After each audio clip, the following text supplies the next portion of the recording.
तुम कहां पहाड़ को जाओगे? तीर्थ है, तीर्थ करोगे तो जानते हो क्या होगा? एक फल मिलेगा, धर्म। तीर्थ करोगे, कबीरदास का दोहा पढ़े हो? नहीं।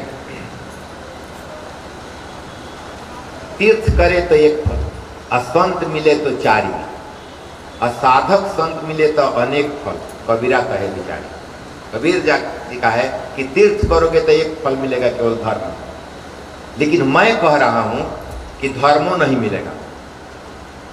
काहे नहीं मिलेगा? क्योंकि जो तीर्थ जो यहां से चलते हो तीर्थ में, तो 2 आदमी जा रहे हो तो निंदा शिकायत बताती हो जाते हो। गंगा जी में डुबकी लगते हो तब वो चाहे पतोह की, बेटा की, या चाहे सास की शिकायतें बतियाते हुए जाते हो ना। तो तीर्थ स्थल में स्नान कर रहे हो तब वो वहां भी छूटा नहीं, घर को लेकर गए हो। तीर्थ में तू गए कहाँ? तीर्थ में गए घरे की चर्चा कर रहे हो।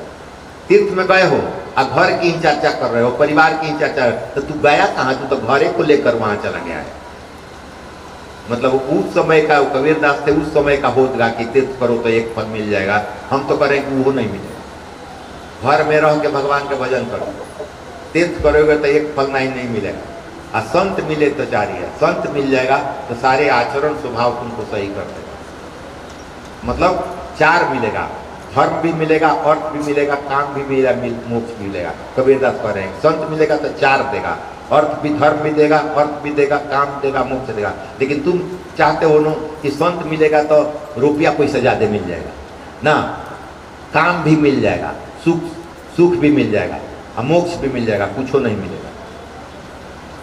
इसलिए नहीं मिलेगा कि धर्म का मतलब वो मन को धारण करने का तरीका संत बता देगा, ये धर्म है। मन को पकड़ने का तरीका बताएगा, मन को एकाग्र करने का तरीका संत बताएगा। इसलिए कहा गया कि धर्म मिल जाएगा। ये मत समझना कि कुछ आकाश से तरफ जाएगी, वो तरीका बताएगा। ऐसे ऐसे करोगे तो मन तुम्हारा एकांत हो जाएगा, एकाग्रचित हो जाएगा, मन शांत हो जाएगा। तो धर्म का मतलब होता है धर मन, धर मतलब धारण कर, मन मतलब मन को ना। तो धर्म मन एकाग्र होगा तो धर्म मिल जाएगा ना।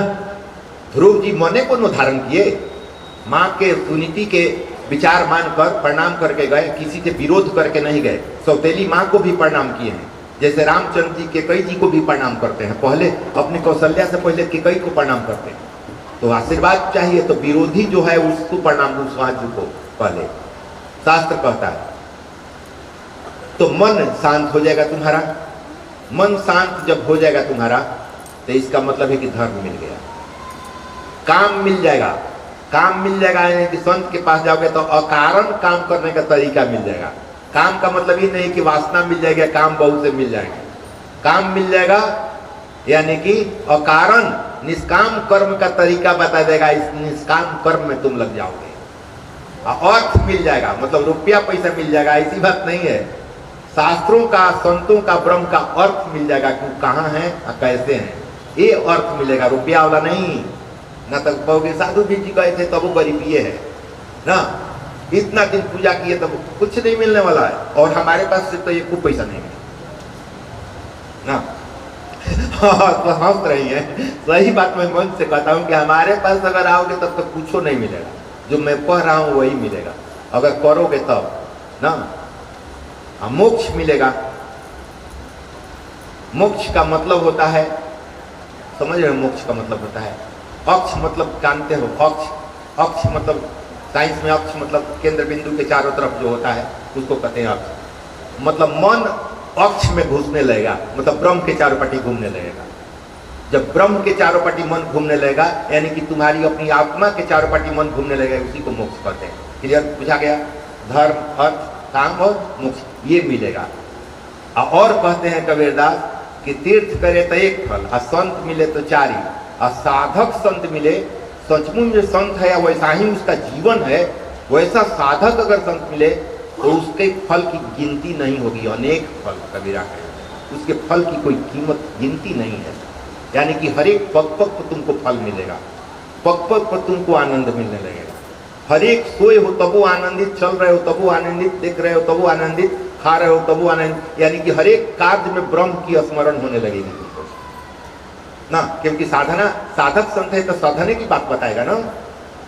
तो तुम्हारा जीवन ही बदल जाएगा। उसके फल की गिनती नहीं, कितना गिनोगे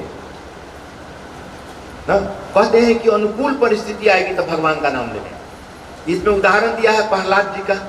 प्रहलाद जी तो पिताजी खिलाफ थे, सब लोग खिलाफ था, उनको जलाया जा रहा था, उनको कुआं में डाला जाता है, सर्पों के बीच रखा जाता, विपरीत परिस्थिति थी, तब वो भगवान का स्मरण करते। भरत जी जो हैं गृह त्याग करने पर भी, भरत जी राजा थे, अंतिम चरण में वो कहे कि अब हम जंगल में रहेंगे, जहाँ की मृग स्नान कर रहे थे, मृग मिला ना, राजपट बल बच्चों की देखी उम्र हो गया भैया, वानप्रस्थ अवला, तो हम अपना जाएंगे। तो ये कहा जा रहा है कि भरत प्रहलाद जी तो विपरीत परिस्थिति में भी साधना कर लिए, ब्रह्म को पा लिए। अब भरत जी है कि समय आया तब गिरिराज त्याग करके जंगल में थे, तब वो मृग में फंस गए थे ना। तो कहाँ तुम फंस जाओगे, कोई ठीक नहीं है। इसलिए सतर्क रहो कि फंसाने वाला है का, तिरछी बुद्धि से सोच रहो। ये बढ़िया बढ़िया बात बोल रहा है, गुजारा के हमको ले जाएगा इसलिए कोई अगर बतियाया, कोई खिलाए बढ़िया बढ़िया भोग, समझो कि कुछ लेना चाहता है। इसलिए सतर्क रहो, उतना ही खाओ जितना तुम बांट सको ना। इसलिए संतों को कहा गया है कि एकांत में खाना दो। मैं ओपन करता हूँ, इसलिए कहा गया है कि एकांत में न जाने वो कितनी आत्माओं को बुलाकर खिलाते हैं, अपने नहीं खाते हैं संत। अगर अपने खा रहा है तो वो संत है, वो तो महंत होगा, वो संत नहीं महंत है। हाँ, तो संत दूसरे को बुलाकर कितनी आत्माओं को खिला रहा होगा। इसीलिए तो मैं सभी लोगों को ये लागू कर दिया कि तुम बगैर बात किए हुए, बगैर टीवी देखे, बगैर मोबाइल से बात किए, बगैर वक्त किए हुए अपने घर में टेबल पर बैठ कर सब आदमी खाओ और ध्यान से। आश्रम में आप गए होंगे तो लिखा हुआ है मौन रहकर ही प्रसाद ग्रहण करें, सभी जगह लिख के टंगा हुआ है। हमारे आश्रम में सभी जगह लिख के टंगा, मौन रहकर ही प्रसाद ग्रहण करें, यानी कि बोले नहीं, ब्रह्म को खिलाएं, अंदर वही निवास कर रहा है। वो खाएगा तो उसकी ताकत आपको बढ़ेगी, उसकी ताकत आएगी, उसकी बुद्धि आएगी। आप खाते हैं इसलिए आपकी ताकत और बुद्धि है, जब वो खाएगा तो वो बड़ा होगा ना, आनंद देने लगेगा। कुछ करके देखो, जो गुप्त रहस्य वो मैं बांट रहा हूँ, जो साधना के गुप्त रहस्य वो मैं बांट रहा हूँ। कहीं जाने की जरूरत नहीं, स्वभाव ही बना। मनुष्य कहीं भी जाए, पंच विषय तो साथ जाएंगे ही। कहीं भी जाओगे तो जिह्वा जाएगी ही, आंख जाएगा ही, नाक जाएगा, कान जाएगा। कहीं निंदा शिकायत में मन लग गया था और सुनने लगोगे। यहाँ तो दो आदमी बतिया रहा है तो इतना ही बदमाश है कि सुनता है किसका बात बतिया रहा है। अरे भैया वो बतिया रहा है, तुम कायला चक्कर में पड़ रहे हो। उसके थाली में खाना आया है, तुम्हारे थाली में आया, कायला देख रहे हो कि उसको क्या मिला है, हमको मिल रहा है कि नहीं। हाँ, तुमको जो प्रभु दे देंगे सामने तो खा लेना। तो आँख में दोष, नाक में, कान में, ये सब, ये तो कहीं भी जंगल में जाओगे तब वो रहेंगे। इसलिए सतर्क रहो। पंच विषय तो साथ आएंगे ही, घर में रहकर ही भक्ति करनी है तो प्रहलाद का आदर्श दृष्टि में समक्ष रखो। घर में रहकर भक्ति करनी है तो प्रहलाद का जीवन याद करके और घर में रहकर अपना भजन करो। वनवासी होकर भक्ति करनी है तो भरत जी का जीवन लक्ष्य लो। अगर वनवासी बनना है तो भरत जी का जीवन लो, कि उनको फंस गए तब वो याद था कि हम प्रारब्ध के कारण हिरण बने हैं और फिर मैं फंसने वाला नहीं हूँ, तो 2-3 जन्म में तुम्हारी भी मुक्ति हो जाएगी। कहते हैं कि अगर घर में रहकर विरोधी के बीच रहना है तो प्रहलाद के जीवनी अपनाओ। अगर गृह त्यागना है, जंगल में रहना है तो भरत जी की जिंदगी त्यागो। ये दोनों संत की जिंदगी बता रहा है, इसलिए कि तुमको करना है। घर में रहकर भी कर सकते हो, बाहर भी रह के कर सकते हो। बाहर वाले भरत जी के जैसा करो और घर में रहते हो तो प्रहलाद जी जैसा करो। समय अनुकूल मत सोचो कि कब अनुकूल समय आएगा तब भगवान का नाम है। अनुकूल समय आएगा ना, तब तक मन कहीं फंस गया होगा। मन से ही करना है। ब्रह्मा जी राजा प्रियव्रत से कहते हैं, प्रियव्रत सुने थे, प्रियव्रत से कहते हैं तुम विवाह करो, विवाह किए बिना विकार वासना नष्ट नहीं होती है। ब्रह्मा जी आके कहते हैं प्रियव्रत तुम विवाह कर लो, विवाह करोगे तो ये जो वासनाएं हैं तुम्हारे नष्ट नहीं हो जाएंगी, अन्यथा विवाह नहीं करोगे तो ये वासना जो है ये नष्ट नहीं होगी, ये प्रारब्ध बनकर फिर आगे तुमको भोगना पड़ेगा। नहीं हो सकती। कुछ समय के लिए संसार के सुखों का उपभोग करो। ब्रह्मा जी कह रहे हैं प्रियव्रत को, ये बैरागी हैं, कहते हैं कि शादी नहीं करेंगे, नहीं विवाह करो, क्योंकि वासनाएं पूर्व जन्म की तुम्हारे अंतःकरण में जो बैठी हुई हैं उसका नाश खतोगे तभी अच्छी गति मिलेगी। इसलिए शादी करो, लेकिन क्या कहते हैं, कुछ समय के लिए संसार के सुखों का उपभोग करने के पश्चात परमात्मा की आराधना करो। पहले संसार के सुखों का उपभोग करो, उसके बाद परमात्मा के तरफ मुड़ो। ये प्रिय व्रत को ब्रह्मा जी कह रहे हैं, यानी कि जीवन दर्शन है। घबराओ मत, लेकिन स्मरण रखे कि अब कितना, जैसे मैंने बार बार कह रहा हूं कि संतान उत्पन्न करनी है तो ठीक है, संतान उत्पन्न हो गए तो संकल्प करो पति पत्नी ब्रह्मचर्य का पालन करेंगे, ब्रह्म की ओर उन्मुख होंगे, और जो हमारे बालक हैं कि ब्रह्म के ही रूप हैं, उनके सही मार्गदर्शन करेंगे, सही देखभाल करेंगे और सही दिशा में ले जाएंगे। व्यवहार करो, किंतु ऐसा करो कि पुनर्जन्म का बीजारोपण न हो जाए। व्यवहार करो किसी के साथ, लेकिन प्रारब्ध उत्पन्न हो, बीजारोपण न हो जाए अगले जन्म लेने के लिए। राग द्वेष रहित किया गया व्यवहार मनुष्य को मुक्ति दिलाता है। राग और द्वेष से रहित किया हुआ कार्य मुक्ति दिलाता है, बहुत महत्वपूर्ण है। राग और द्वेष से रहित, जो भी कार्य कर रहे हो, राग और द्वेष मतलब द्वेष से, और राग मतलब प्रेम, प्रेम और दोष से अलग होकर जो कार्य कर रहे हो मुक्ति दिलाएगा। लेकिन तुम प्रेम से काम कर रहे हो, चाहे किसी के खिलाफ काम कर रहे हो, द्वेष से कर रहे हो, ये छोड़ दो। जीवन मुक्त पुरुष शारीरिक अभिमान से रहित होता है, वह वासना नहीं रखता, अतः उसे दूसरी देह नहीं मिलती। आज्ञा मिलने पर प्रियव्रत ने विवाह किया, उसके घर कई बालक उत्पन्न हुए। प्रियव्रत शादी किए और कई बालक उत्पन्न हुए।